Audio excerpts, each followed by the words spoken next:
ইউএনের যে একটা কমিটমেন্ট এবং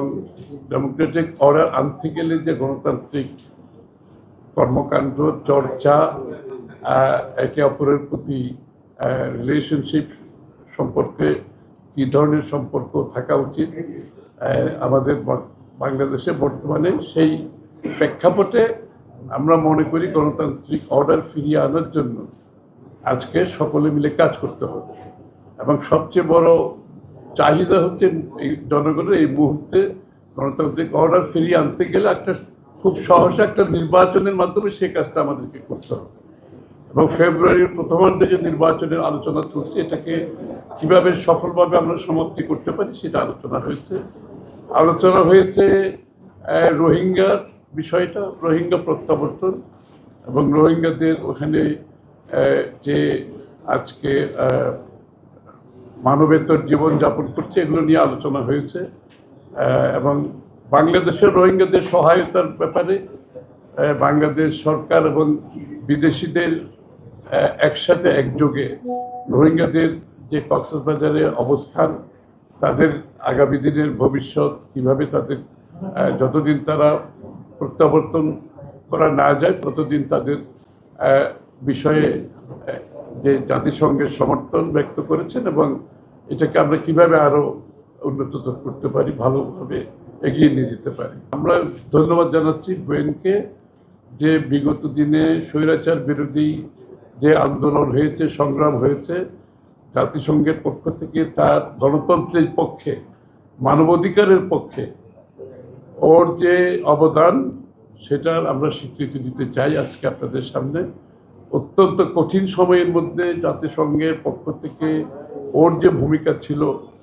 এটা আমরা তার প্রতি ধন্যবাদ জানিয়েছি আজকে। তার সাহসী ভূমিকা ছিল এবং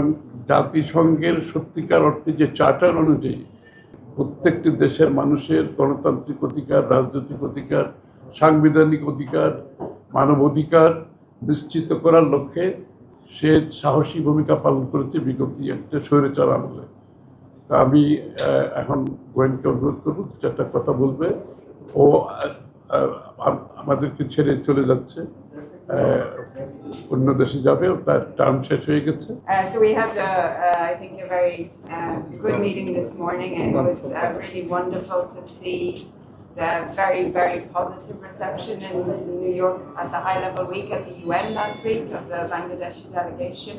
to see Dr. Yunus and all of the political parties represented at the UN, and I think really goes to show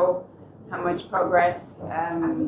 has been made in the country, and the very important moment now in the lead up to the election in February, doing what we can to support the Election Commission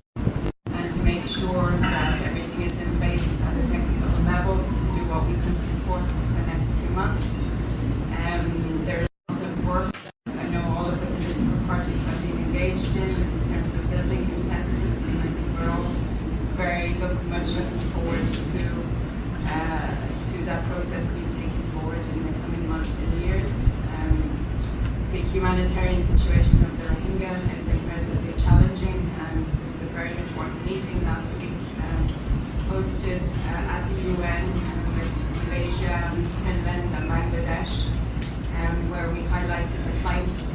financial needs for Bangladesh, but also the incredible hospitality that this country has shown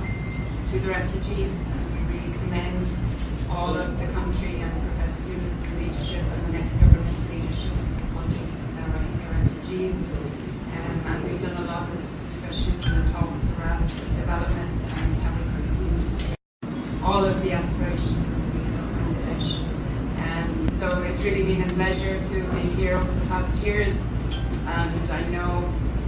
leading in the country and at a very important time, at a time of a lot of hope and optimism, and